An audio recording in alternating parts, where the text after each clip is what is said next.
ఆరోగ్యపరంగా ఎలా ఉన్నారు సార్? గత వారం రోజులుగా వాతావరణం కూడా సహకరించట్లేదు, టెంపరేచర్లు బాగా పెరిగినాయి. ప్రత్యేకంగా రాజమండ్రిలో కూడా హ్యూమిడిటీ అనేది ఎక్కువ ఉంటుంది కనుక దానివల్ల చంద్రబాబు నాయుడు గారు చాలా ఇబ్బంది పడుతున్నారు. బాగా డిహైడ్రేట్ అయ్యారన్న విషయం వాస్తవం. అది చూసిన మా తల్లి భువనేశ్వరి అమ్మ బ్రహ్మణి నేను రాత్రి ఇన్వెస్టిగేషన్ అయిన తర్వాత నాకు ఫోన్ చేసి చెప్తాను జరిగింది. చంద్రబాబు నాయుడు గారి వయసు 73 సంవత్సరాలు. అలాంటి వ్యక్తిపైన దొంగ కేసు పెట్టి వ్యవస్థల్ని మేనేజ్ చేసి 32 రోజులు జ్యుడిషియల్ రిమాండ్ పంపించి కనీసం ఒక మాజీ ముఖ్యమంత్రిగా ప్రతిపక్ష నేతగా రావాల్సిన క్లాస్ ఏ ఫెసిలిటీస్ ఈ ప్రభుత్వం ఇవ్వట్లేదు.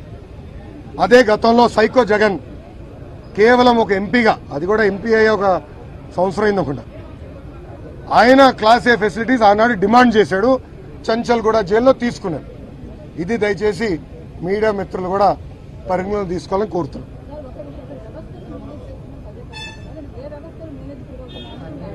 అన్ని వ్యవస్థలు మేనేజ్ చేస్తున్నారు. ఆల్ వ్యవస్థలు, అన్ని వ్యవస్థల్ని ఈ ప్రభుత్వం మేనేజ్ చేస్తుంది. సాక్షి, థ్యాంక్ యూ అమ్మా. Okay, all good.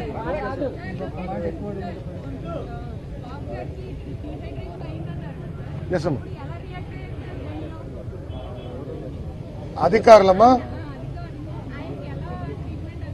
అది I'm not privy to that discussion తల్లి. ఎందుకంటే నిన్న నేను ములాఖాత్కి వెళ్ళలేదు. నేను ఇక్కడ సిఐడి వాళ్ళు రమ్మన్నారు కనుక ఈ పనిలో ఉన్నాను. బాబు గారిని చూసిన తర్వాత అమ్మవుతే బాధపడింది. ఎందుకంటే కొంచెం ముఖం అంతా పీలుకుపోయింది, చాలా ఇబ్బంది పడ్డారు అమ్మ. ముఖం చాలా చిన్నగా అయిందని కూడా చెప్తాం జరిగింది.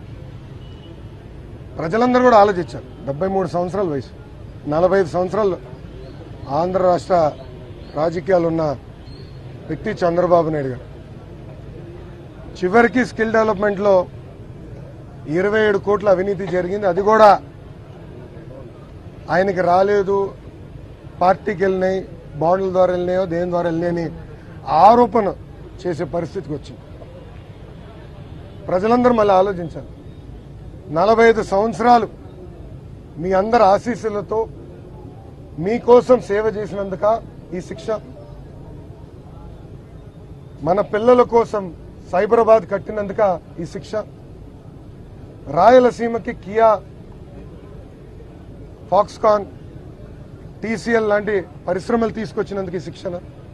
ఉభయ గోదావరి జిల్లాలో ఫిషరీస్ ని పెద్ద ఎత్తున ప్రోత్సహించినందుకు ఈ శిక్షణ?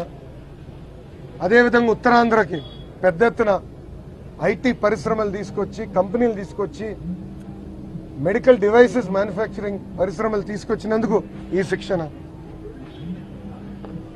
ఇట్లా 45 సంవత్సరాలు ఒక చిత్తశుద్ధితో నిరంతరం ప్రజల కోసం, ప్రజల గురించి ఆలోచించే వ్యక్తిని ఈరోజు వ్యవస్థల్ని మేనేజ్ చేసి ఆయనకి రావాల్సిన కనీస ఫెసిలిటీస్